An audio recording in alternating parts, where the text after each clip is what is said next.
To all those people watching, I'd like to remind everyone that this video is not made for kids. It's for older fans and adults. Enjoy the fucking video! It was winter on the island of Sodor, and snow had fallen across the railway, making it difficult for the engines to get through. Sir Charles Topham Hatt had put all trains on hold until all the lines were cleared. This made the engines cross, even Gordon. "I'm a big blue engine," he said restlessly. "Why is the snow not budging another inch?"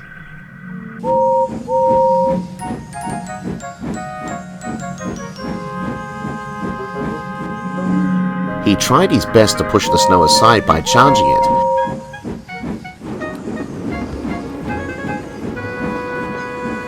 But his wheels kept slipping on the icy rails. He tried his best until at last more snow had been cleared, but by the time he pushed it aside, the day was turning dark.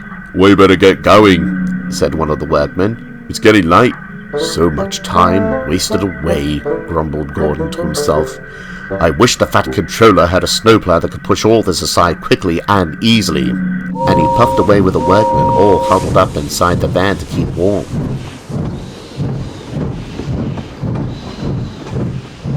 If you ever visit the Island of Sodor and are interested in the stories from the various railways, then you should visit the Railway Archives.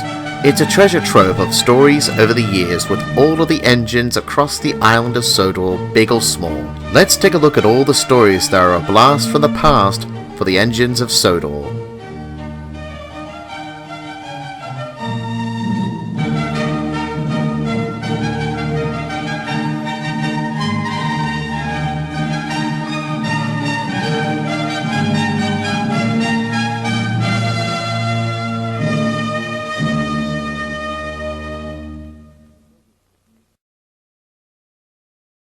He puffed into the sheds with the other engines, feeling relieved that he could stay warm. Then Sir Charles Topham Hatt arrived. "Good evening, engines," he said. "Good evening, sir. Now, I understand that the snow is heavier than usual at this time of year, and that it's tiring and exhausting work. So I decided that to solve this problem, I had the works at Krovinsgate to build this."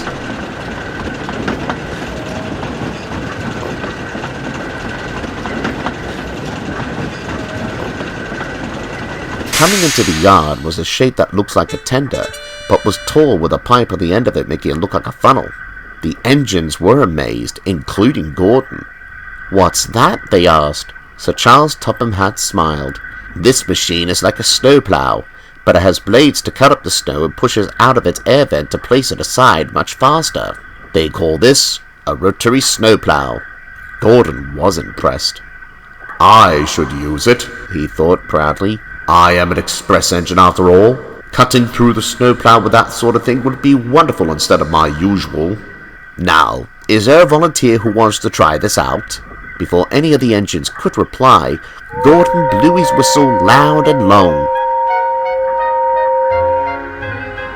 "Let me use it, sir," he asked. "Well, of course, Gordon," replied Sir Charles, rubbing his ears to get his hearing back. "You'll start working with it tomorrow." Gordon was very happy, while the other engines were very cross that they weren't going to use it. Early the next morning, Gordon was coupled to the rotary snowplough. Some workmen were there ready to operate the machine for Gordon. "Now, Gordon, it's best for you to slow down when using this new machine." But Gordon was too excited to listen.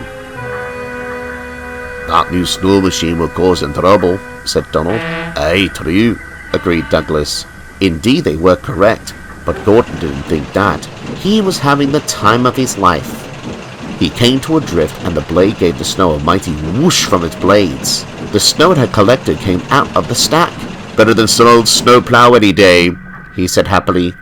"With this machine, it makes the hard work look easy. I'll get back to pulling the express when this is done." But what he didn't know was that the snow that had shot out of the stack had blocked some of the lines.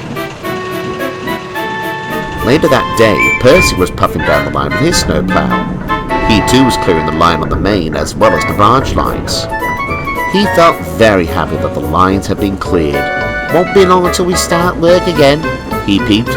But then his driver noticed the large mound of snow that was left behind by Gordon. "Look out, Percy!" he cried and applied the brakes.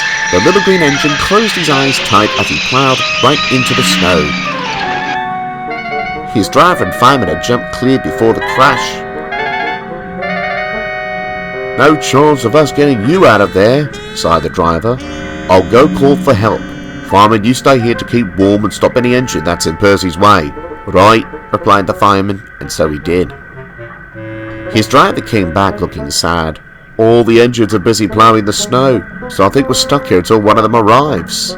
Percy sighed as his crew went to a nearby workman's hut to keep themselves warm until another engine arrived to pick them up.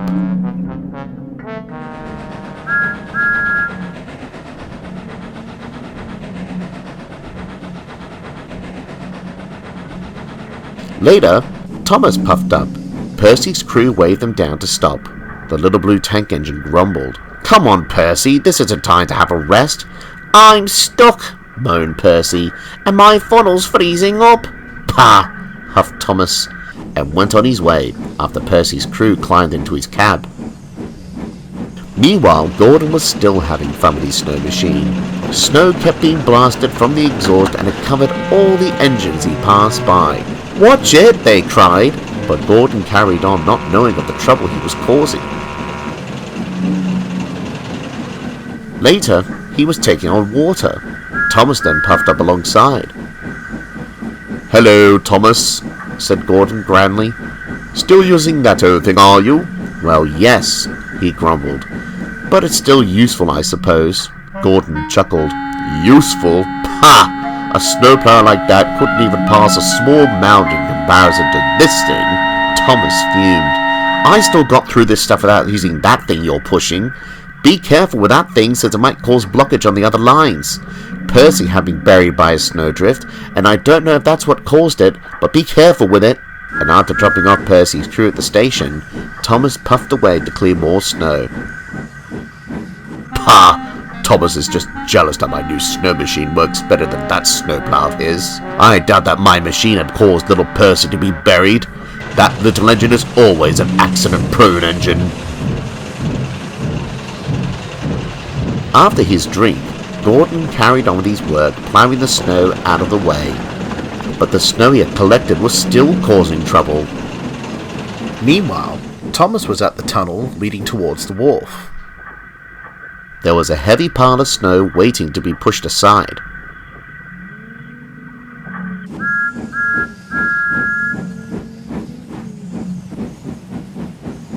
Thomas tried his hardest, but it was too deep and he got stuck.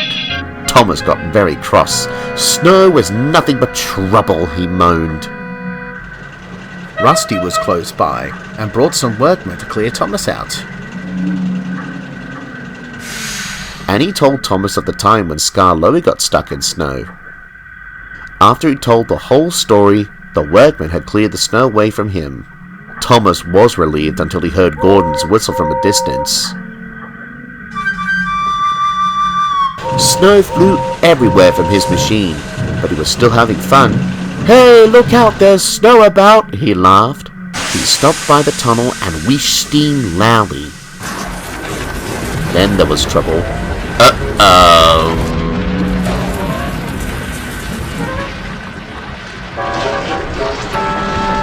Snow from the top of the tunnel poured down all over him and his machine.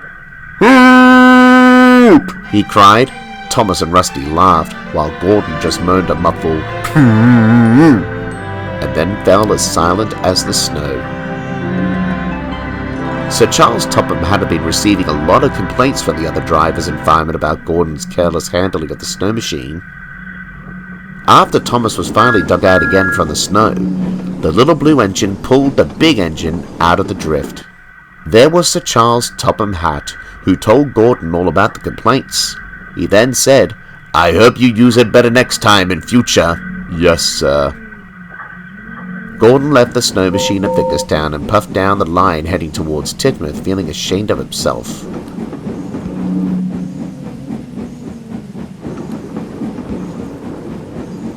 He then saw Percy up ahead, who was still covered in snow. Gordon could now see what his careless use of the snow machine had caused. Percy, however, was pleased to see him. "Can you get me out of here, Gordon?" he asked. Gordon smiled, and so after much digging, Gordon was coupled to Percy and he pulled him out of the way into a nearby siding. There was still snow on the track, and so Gordon was to use Percy's snowplough. He pushed the snow aside. It was hard work, but it had managed to get him through.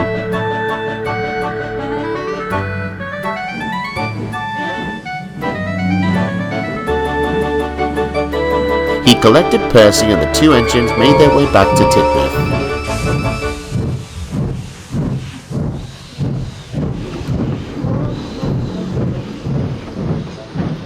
Gordon still uses the snow machine even to this day, but of course he will always be very careful about it.